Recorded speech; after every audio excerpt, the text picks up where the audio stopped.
Hello, everyone, and welcome to episode number 190 of At Odds with the Unbreakable Spirit.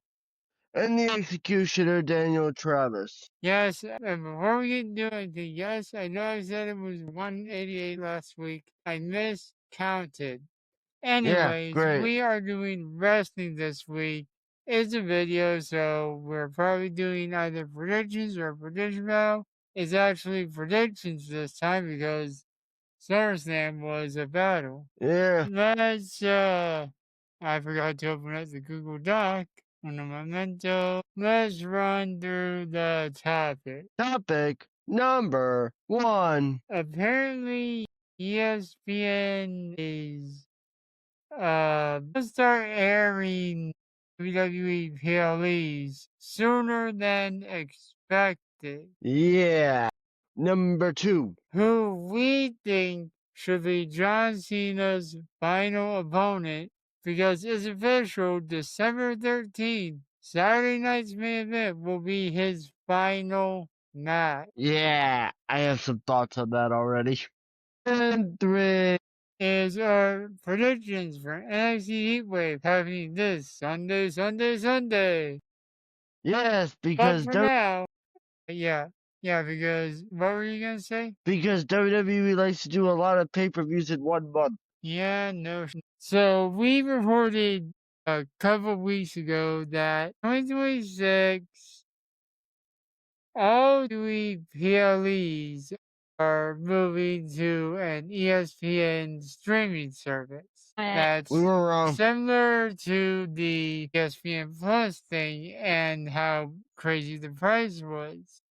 We were We did wrong. not mean to spread that misinformation. According to Ringside News and one of their articles, which has another source, Clash in Paris at the end of the month will be the final PLE streaming on Peacock. Yeah. Now, yeah. But if you have like a Disney Plus account, you don't really gotta worry about that stuff. But it's still ridiculous that you gotta do it for and then it's kinda crazy to me that they're jumping in it like a whole month early. I'm like, yo, why are you waiting like the year's not even over yet. You want us to start you want people to start paying starting $30 a month starting next month? Yeah, that's crazy. And I'm gonna have to look into things that'll get me an alternate payment method. Like, I may sign up for Hulu. Whatever gets me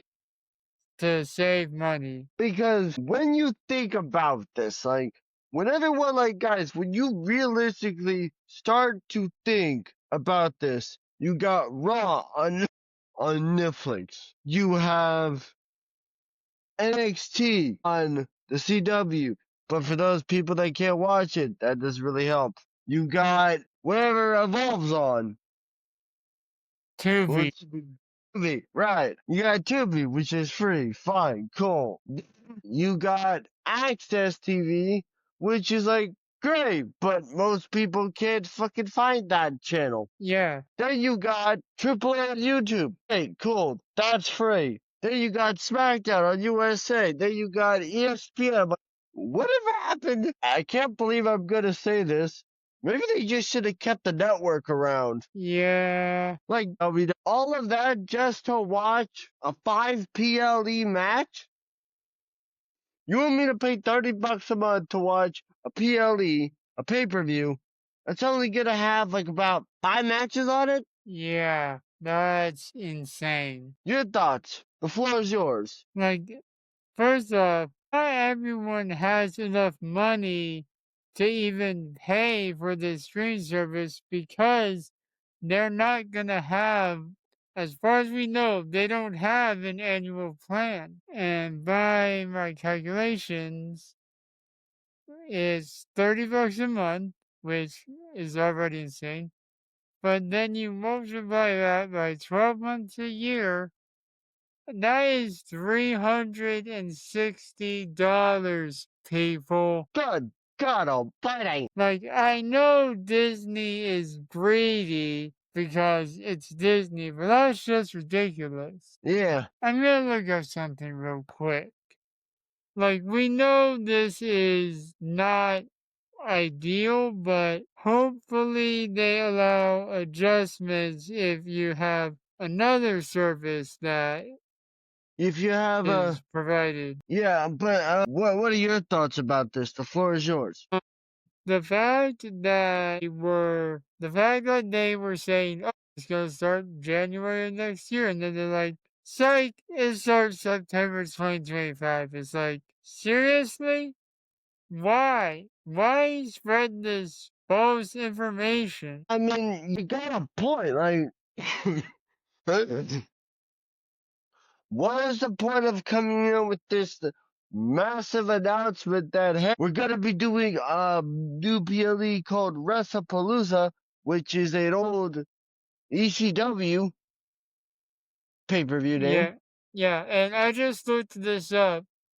ESPN Plus is 11.99 per month, and like 119 annually. That is still a lot of money. Yeah, but the fact that the month that ESPN Plus, which we already have, which they could just incorporate WWE into instead of making this whole new service, is cheaper than the new service coming out is stupid. Disney, what are you doing? Anyways, the time we're at for final thoughts, I'll let you go first. My final thoughts are it is stupid, but I am look, all I ask is like look, cause look, I barely watch wrestling sometimes as it is because I'm so busy a lot of the times. But it's like if you guys actually want me to pay attention and give a crap about what you guys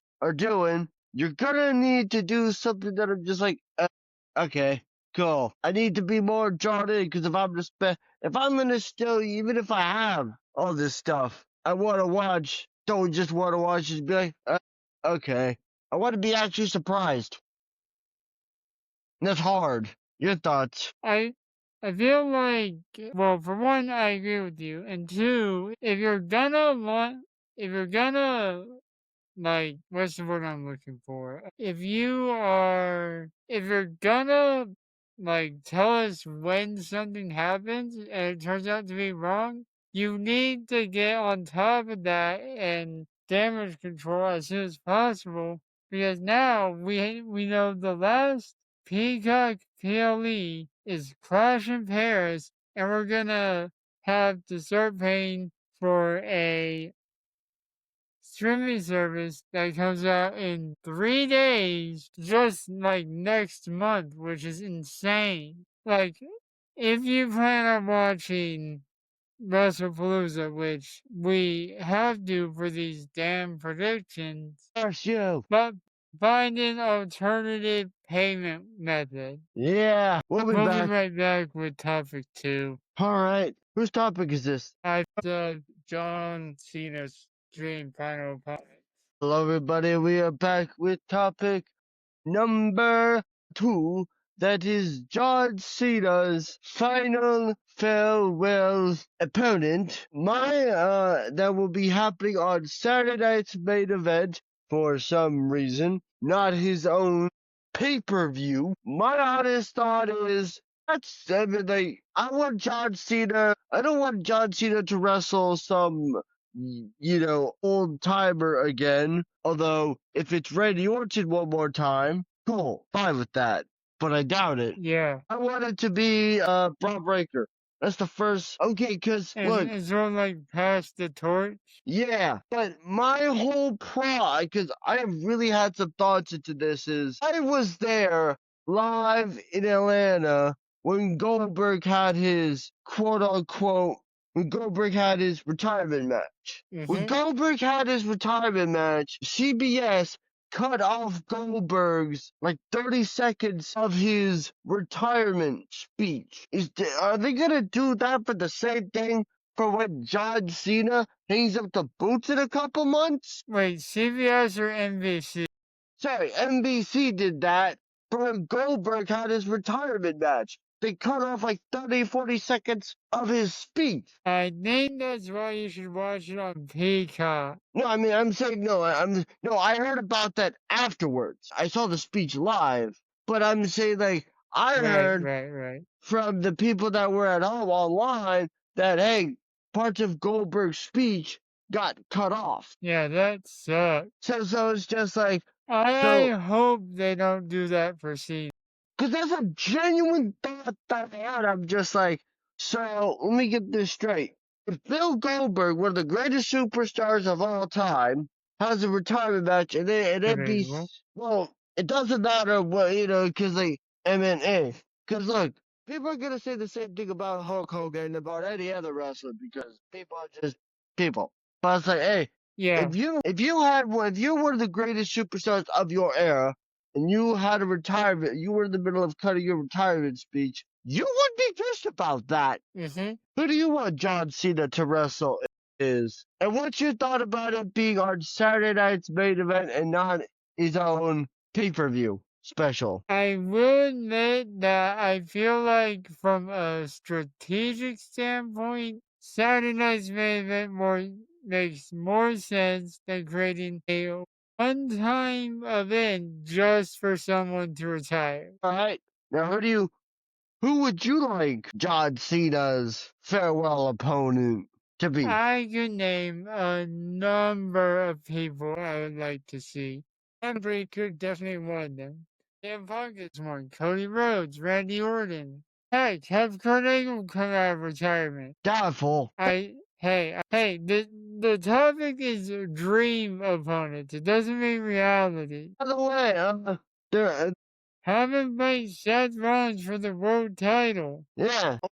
Have his retirement match be against Gunther. I mean, Yeah, a good match. I mean, if you want John Cena to have a banger of a farewell match, Gunther would be the guy to do it. yeah, definitely. Because some of my thoughts about like, I mean, I saw online. I don't know how true this is, but I saw that what's his name? Adam Copeland's contract with AEW expires in I don't know how true this is in October.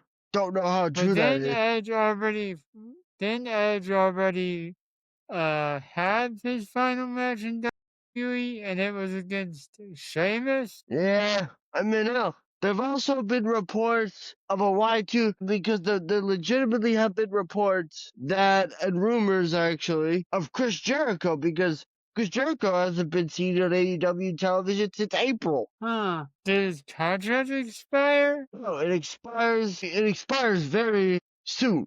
I think like, but because hey, all right, look, who I want John Cena to wrestle? Yes, Seth Rollins would be a great opponent. Maybe give it to Carmelo Hayes, a guy that hasn't really been doing anything. Like crazy random thought I just had. Go. What if it's Joe Hendry? Like John Cena, as we know, is one of the biggest stars in the world of pro wrestling, one of the most popular, controversial, whatever you want to call it. Joe Hendry has the same kind of thing going on with his fandom. Yeah, that could be good. Am I saying it'd be a good match? Maybe. I mean, but the last time words. The last time Joe Hendry fought a big name at a WWE event that was not Worlds Collide, which is happening twice this year, people. He lost to Randy Orton at WrestleMania. Why are those balloons popping Yeah, up? anyway, yeah, not important. But my honest thoughts is like, look, or have John Cena, you want to create a big star, okay, have John, okay, crazy. What if you call somebody up, like, I don't know, what if it's Javon Evans? You want to, like, create a young up-and-coming star? Do him. Or, Yeah, have John Cena throw out an open challenge. or you want another idea? Oh, no, yeah, Sammy. Be the one to beat John Cena. You want to create a mass? Because look, do I expect John Cena to win his final match? Depends on who it is, honestly. I just realized I forgot to start the time. Great, yeah, but it's just like what I want, basically, what I feel like needs to happen is like, look, we're not like John Cena to get his farewell victory. Yeah, sure, that would be cool. But I feel like WWE needs to create a new top star. Yeah, sure, you got Cody Rhodes, but you don't really have like a whole lot of top stars, honestly, other than Cody. Mm-hmm. You need, and look, the only reason the only reason I would say Braun Breaker is young. You have a lot more, it would create a bigger star, but hell, give it to Jacob Fatu. I don't know. We are back with the third final topic. NXT Heatwave is this Sunday, even though they said all WWE PLEs will be having on Saturdays. No punishment this time around, we're just predicting. So this match card comes from the SmackDown Hotel, and the first match they mention is for the NXT Tag Team Championship, Hank and versus two members of Dark State. We do not know the two members according to the article. I'm just gonna say Dark State. I had a feeling you would. No wild card, so put that as not applicable. Alright, the next match is the TNA Knockouts Championship Triple Threat match. JC Jane, the double champion, versus Marsha Slavish and Alpha Elegance. Dana Brooke. It's weird. This is a weird sentence to say, but it's weird putting Dana Brooke in a major women's title match. I know, right? Who do you got? I got Slimovich. You stole my choice. Accidentally skipped a slot. Alright, I'll go JC, which means Ash is the wild card, and there we go. And I missed the thing again. Why is my alignment off kilter today? I don't know. Alright, the next match is Jordan Grace versus Blake Monroe. Is this does this have like a stipulation or something, or It doesn't or is it say just a it's normal match? I think it's normal. Anyways, give me the Juggernaut female dog. I chose Jordan. I got what? I'll take the. Do you have your choice? Yeah, I'll take I mean, the. you can I'll always take agree Monroe. with me. There's nothing on the line. All right. There is no punishment for this, so don't feel like you have to disagree with me. Don't feel like you have to disagree with me because there's no punishment for this. Right, who did you pick? Jordan Grace. Alright, I agree. I don't, alright, I don't because there's only one more match listed, but there's, you expect me to believe there's only one male match on this card? How old is this article? It doesn't say. Anyways, the last match on this, I may have to look into this a little further. If I find more, we'll just post it on X. So follow our social media. The last match is a NXT Women's North American Championship #1 contender match. What the? It is Jada Parker versus Lola Vice versus Kalani Jordan. Oh my god. Who's your pick, Travis? I'm here. You got me. Oh, you're still here? Let me get back on the note. Who is your pick for the NXT Women's North American Championship #1 contender? And with the Do I need to participants? repeat your choices? Jada Yes, please. Parker, Lola Vice, okay? Jada Parker. So you're doing Jada? Alright, I know who I'm picking. Alright, so that is all the matches listed on this. If I find more online, we will post those on X, so make sure to follow us there. We'll be back next week with episode number 191 of Damn. ESPN.